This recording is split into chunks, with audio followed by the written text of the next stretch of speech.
to speak during public open session, but not at other times. The meeting is being filmed, and by being present, attendees are deemed to have agreed to be filmed and the use of those images and sound recordings. To speak during public open attendees should not disclose any personal information of individuals, as this would infringe the data protection rights of the individual. And please mute your microphones when not speaking. Okay, so do we have any apologies? We do. So we have apologies from Councillor North, Councillor Albone, Councillor Bond, Councillor Ramsey, and we have Councillor Strawn on Zoom. Do we have any declarations of interest? No. Okay, I have no announcements, so we move on to the first public open session. I don't believe there's any members of the public present, online or in person. Oh, there is one attendee. Who's that? No, I assume Mr. Duncan doesn't want to speak because he's not got his hand up. So we will move on to the next item. No invited speaker. So do we have any members' questions? Nope. So then we move on to the minutes of the meeting of the 18th of January 2021. So I'll go through them for accuracy first. So first, page 5 of the pack, page 6, page 7, page 8, page 9. Councillor Fage. Yeah, just two very quick ones. So the allotment fees, the changes to the allotment fees, I thought that was the 1st of April 2023, not 1st of September. I might be wrong. I know the setup's slightly different, but if we could just be sure of that, I wasn't sure. The only other one as well, under the Orchard Centre fees, I think just some of the wording there could be clarified, that the instruction, I think, is for officers to draft a policy for the Orchard Centre, not just something which is related to the different types of charges that we might have. Just those two brief things. So I think on your first point, it is the 1st of September.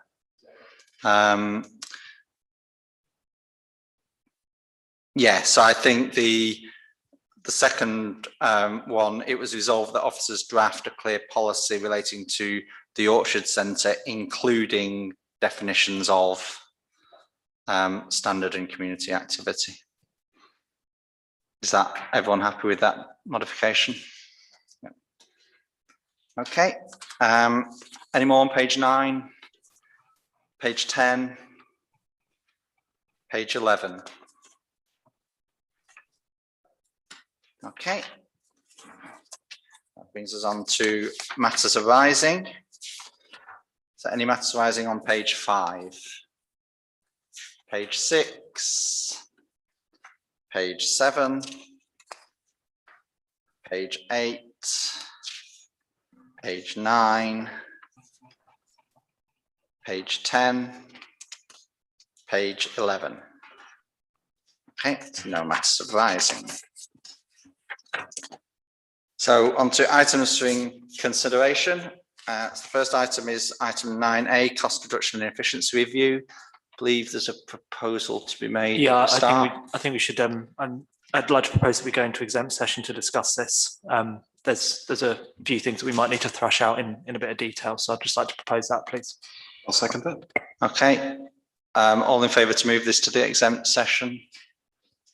Carried. We'll consider that later on.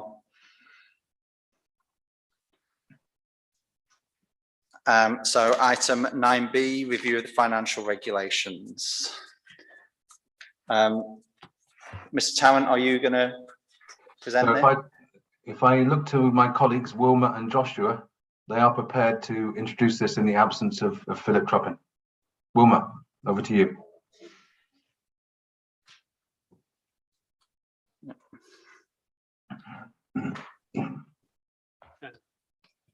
Hello. Sit down, Joshua. Sorry. This is really just to tidy up the financial regulations and to just reword it to make things a little bit clearer and a little bit tighter. We've got rid of reference to prepaid debit cards. We have just referred to them as debit cards. We have also included the statement that staff can get credit cards, but the limits of spending will be determined either by this committee or full council. We have reiterated that the debit card is only for the use of the town clerk and chief executive. And we've also reiterated that credit cards cannot be used by personal credit cards cannot be, staff's personal credit cards cannot be used under any circumstances. Essentially, that really is what it is. It's really just a tidying up exercise. Okay, thank you. Councillor Knight. Thank you. So I have a couple of questions.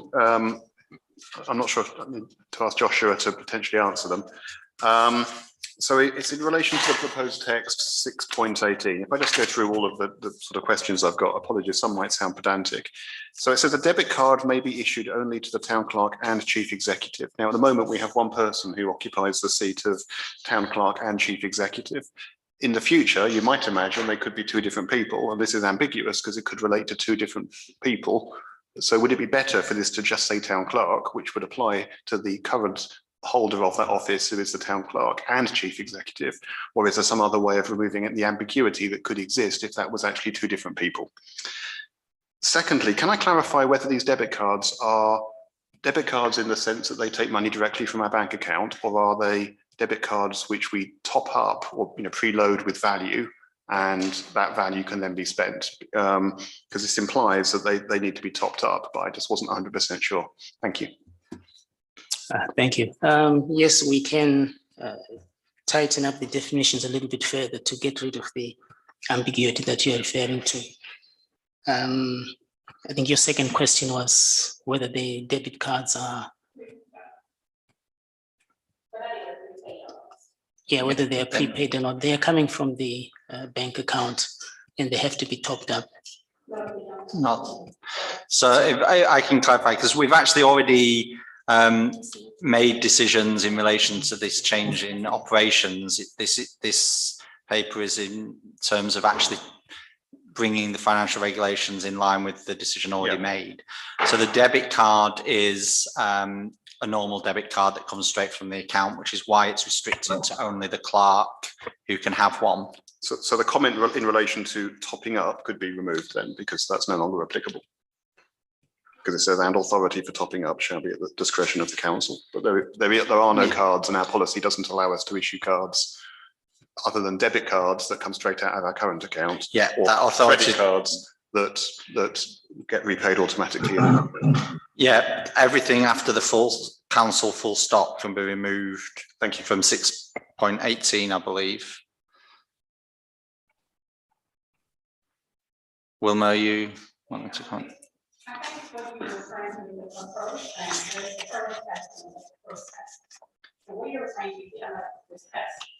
Yeah, so under the proposed text, everything after, on the second to bottom and the bottom line of 6.18, so everything after council full stop, so the and authority for topping up shall be at the discretion of the council or relevant committee, that should be deleted because it's not relevant.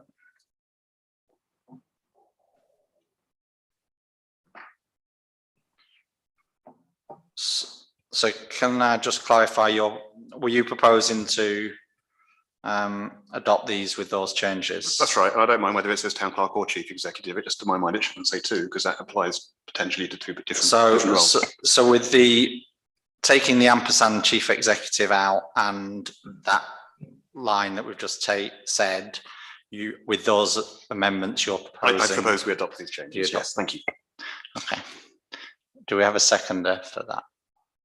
Councillor Russell. Any further debate? No. All in favour?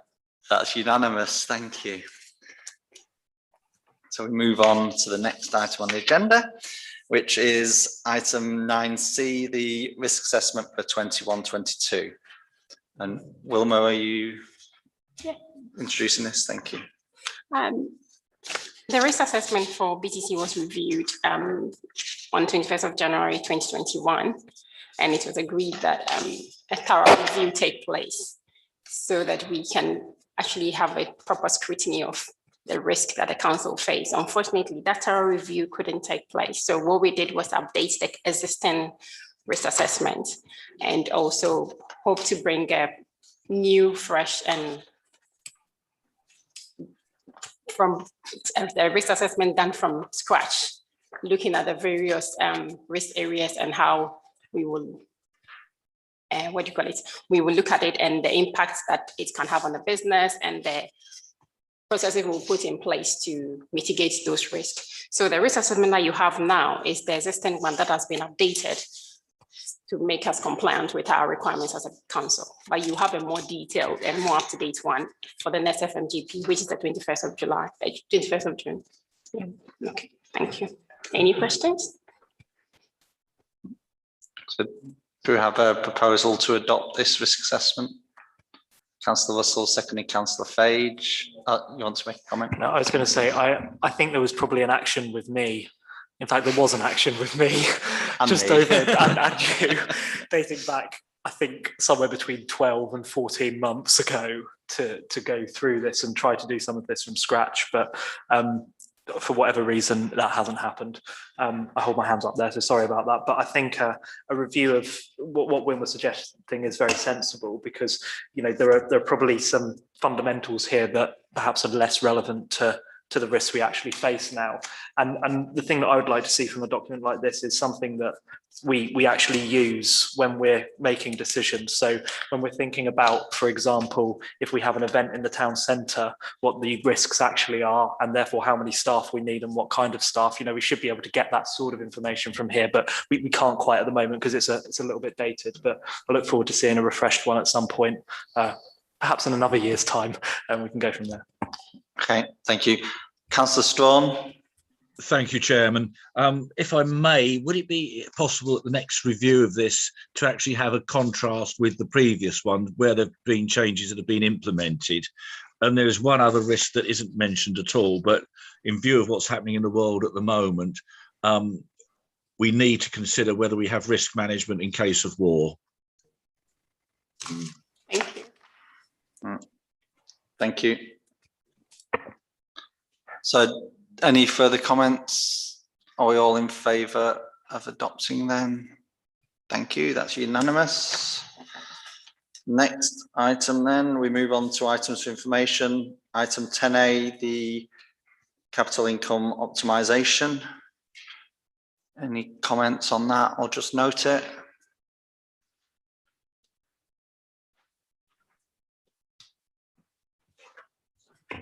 Yeah, just note it, I think.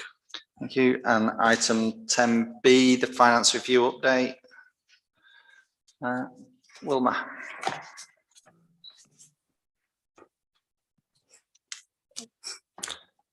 The work carried out on the finance review is break them into various timelines. And I broke them down into 6 timelines with 3 months interval. I looked at all the things that has been done and can be completed before the 31st of March. And most of that include the finance processes and the recommendations that was made in terms of staffing, in terms of procedure, one of which has been considered already in this meeting today, the bank, the card and the debit card process of using money from the bank. In terms of timelines in these processes, we have tonight adopted the debit card process. So that's one thing that we can take off as being done before the 31st of March. The increase of finance staff to make sure we have efficient structures in place for financial reporting and implementation of finance process. I'm here and Joshua is here. So that's also an example of the recommendation being implemented. There were other things on our income structure, the way we receive income here. And it included liaising with our current service software provider for finance, RBS, so that we can adopt some of their already existing softwares to report the income that we receive, by making sure we have a database of the process, as well as linking that database directly into our finance system, which we've also done, and we've got prices to be reviewed. I'm in the middle of negotiating this cost with them. And once I agree on a favorable cost to the council, I will send that to FMGP for consideration. And I'm hoping that will be complete so that we can implement those finance processes by the 1st of April. There were other things in there also that talks about our payroll structure and the payroll reporting process. Again, we've, the head of HR and payroll have looked at the payroll structure and has documented the process for business continuity, so that even though we have one person in HR currently, if she's not there, there's a document that will enable somebody to step into the role and be able to implement it. This document is currently at a draft stage, and Joshua is reviewing it to make it something that we can actually file away for when the need arises for somebody to use it. The recommendations also touched on the way we were reporting our overtime and our non-office staff payroll system. When they do overtime and how it's reported to us, it was on a card or some form of in-house invented process. One of the things that the HR manager also did was to look at a new HR system that will capture this data live and also be able to tell in real time if you've worked overtime. It will go through the process of authorization and feed directly to a report that can be sent off to our payroll provider. So the human element of error and omissions are eliminated from that as well. So it's been implemented and hopefully will kick off on the 1st of April. There are a few recommendations that we can start until mid-financial year, like looking at our car park process of collecting money and looking at restructuring the whole process in such a way that it becomes cashless. The reason why some of this hasn't been implemented because of, again, the nature of our town. Some of these processes can't just be implemented. We have to do a good marketing around it, or even public information for them to know that, okay, we are moving from one system to another. So I've put those things, any recommendations that require public implementation that will affect our wider users, I've put them in 3 to 6 months from 31st of March to enable us to do the comms related to it and be able to implement it without any negative publicity that will come with it. And that is in effect what I've done with most of the recommendations that include the wider users apart from officers and councillors. I've given us enough time to be able to do any comms relating to it. So I'm hoping your next FMGP review, you have a report that tells you what has been done, what has been done till the end of the year, what is in work in progress, and the timelines for those things to be established or completed for review by council. And then council can look at it and then decide if it's been implemented according to the consultants' recommendations. Okay, thank you. Before I open it up to the floor, can I just ask for you to circulate the timelines and the Gantt charts, or however it's produced, to all members of the committee, so that for our visibility, please. Thank you. I'll go to the Mr. Tarrant first because he's got his hand up and may want to add something that before. I'm hoping that great minds think alike here, because I was going to say the same thing. I think because the finance review is so detailed and thorough, I think it's really essential. It's difficult to get a sense of progress based on an oral update. So I think it's a credible point that Councillor Pullinger makes, in that all of us need a really detailed breakdown of the sequencing of all of the recommendations, what timeline they're going to be dealt with, some sense of importance, some sense of reliance, some sense of risk, some sense of cost. And that can be circulated prior to the next FMGP meeting. And then we can get a more detailed report next time that we look at this. Thank you. Thank you. Councillor Fage. Thank you for the update. And yeah, I look forward to seeing that. I had 2 questions, one of which I think will probably be answered by the Gantt chart or report or whatever we see. The first question was really whether any recommendations have proven more challenging than anticipated to implement and therefore have been pushed or dropped. So maybe we can address that in due course. But perhaps more importantly, so just to pick up on something that Wilma said about cashless car parking, if I recall correctly, when we discussed the finance review, we adopted it in full, and it was an excellent report. But there was one change that we made to the wording of one of the recommendations, and it was specific about not wanting to rule out the option of having cash, simply because the number of cash transactions is quite a bit higher than, well, it was significant, shall we say, even relative to card transactions. So I would deprioritize that piece of work. I know we have something else that we can talk about on this agenda to that perhaps a little bit later on, but I just wanted to make that point. Thanks. Okay. Any other comments on the floor? Councillor Strawn? Yes, just to reiterate what Councillor Fay just said, it was quite clear in council that we wanted the option of cash to be available. So cashless has clearly got to come out of that, at least for the foreseeable future. Okay. Any more before we move on? Okay, which brings us on to item 10C, the asset register. Thanks, Mr. Chairman. So I'm acutely mindful of the fact that there has been little update to date on the progress with the asset register project. I have a little bit of essentially good news to share, but I'll build up to that. So in terms of the project progress update here, and going through each of the bullet points set out on the agenda here in turn, if I may. So on the refreshing the asset register for all properties and land, we have done an initial scrub. Still, we have. We're still at the point, if you like, of being able to share that with. May I pause and say that everything I'm saying is potentially commercially sensitive at this stage, because we're in a kind of scoping phase as well, just for transparency. So in terms of the asset register and all properties and land, we are still kind of building and refreshing and tightening that up as we go. Okay. In terms of the prior to sharing, I mean, with prior to engaging any kind of supplier, potential RICS charter surveyor, if you like, firm. In terms of retrieving any historical documents from third parties for record keeping and entering on the register, yes, I can confirm that a local firm has supplied us with some historical records that they held on file for us.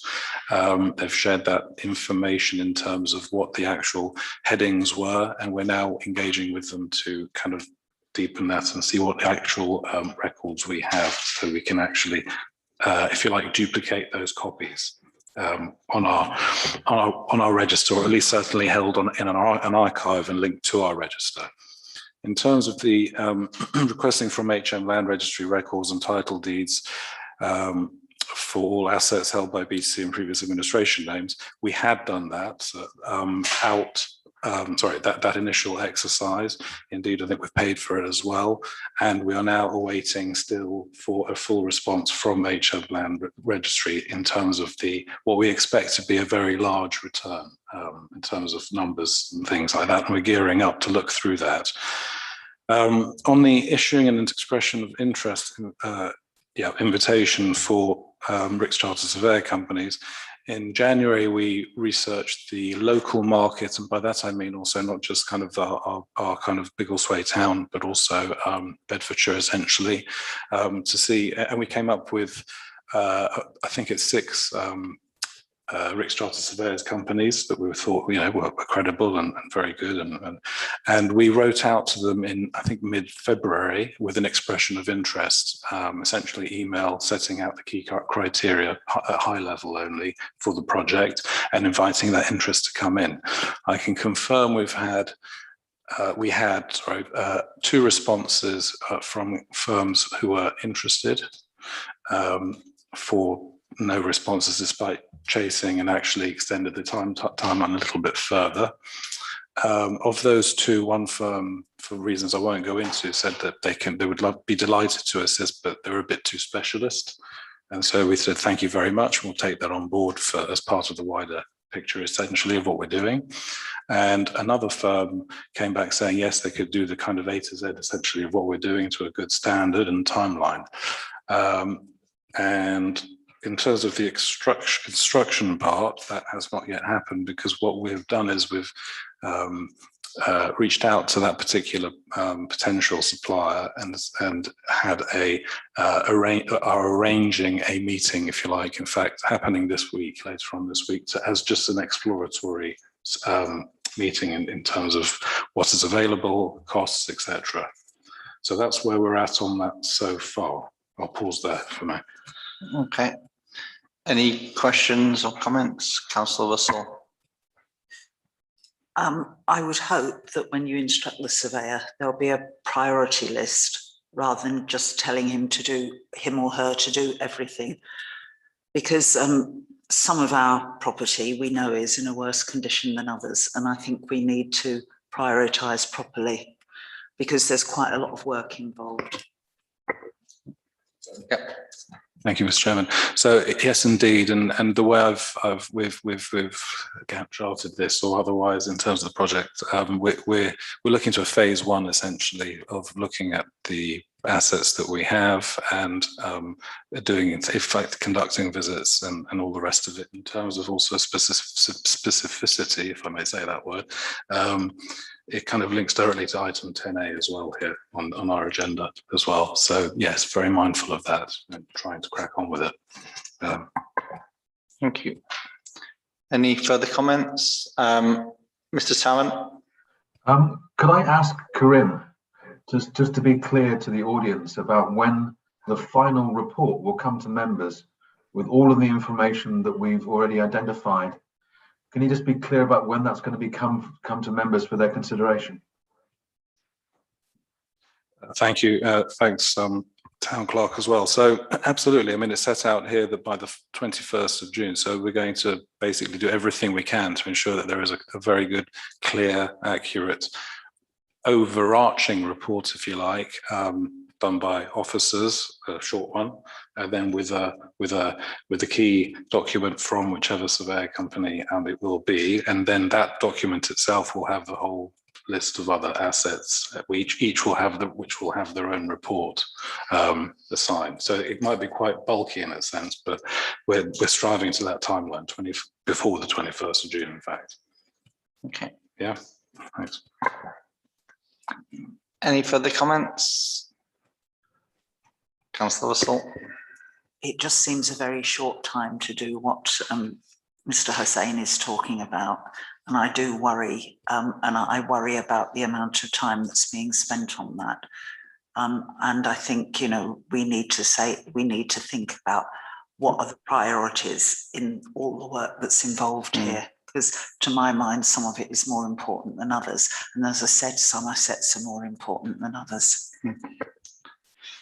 Yeah, I think the key thing is, particularly when it comes to officer time, is making sure that it's being focused in the right place, in line with our priorities. Okay. Move on to the next item then, which is item 10D, BTC website. So, yeah, Helen. Good evening, everyone. I've just put together a report providing an update on where we are with completing the website work. Hope you can all hear me okay.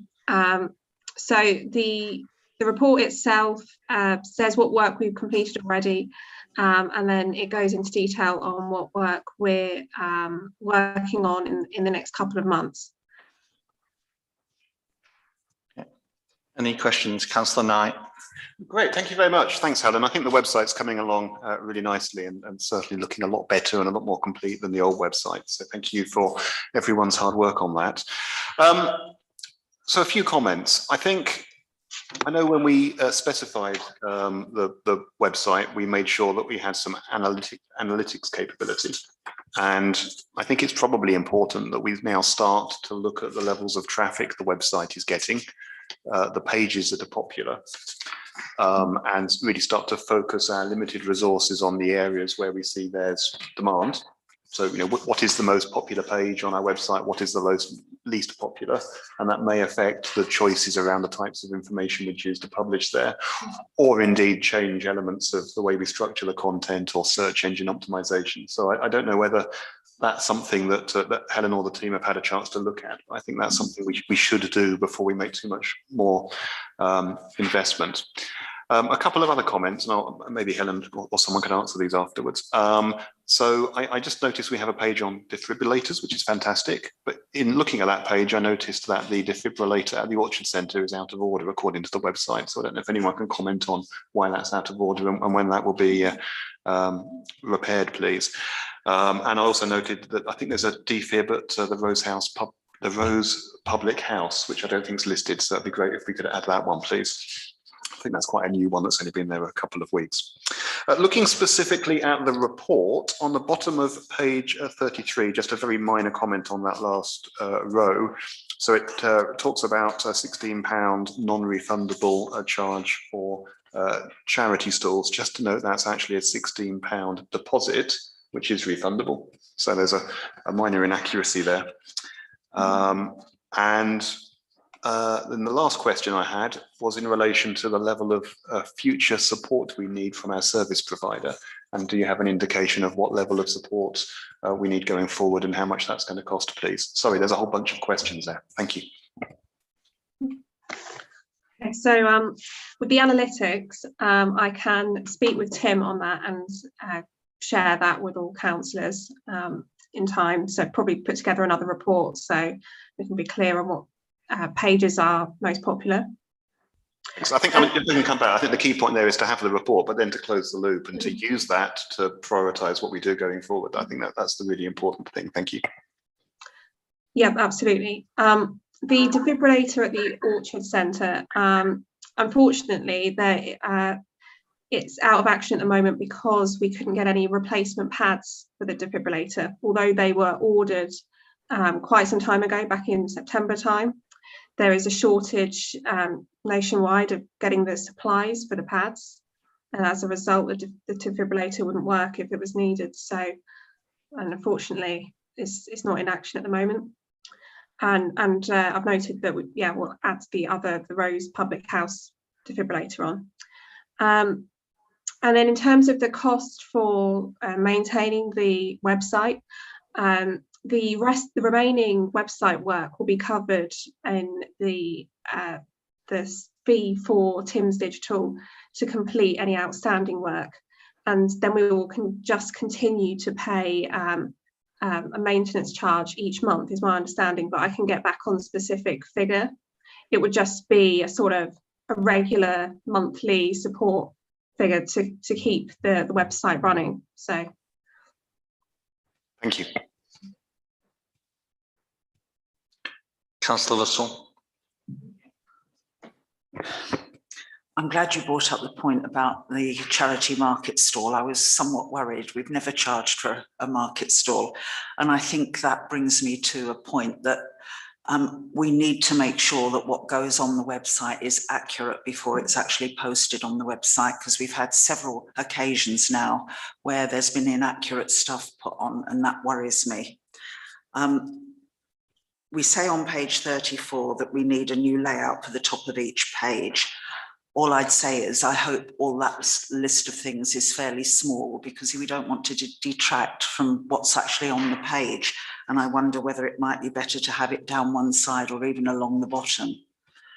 And finally, the Orchard Centre, creating a calendar for both rooms to see what classes are on.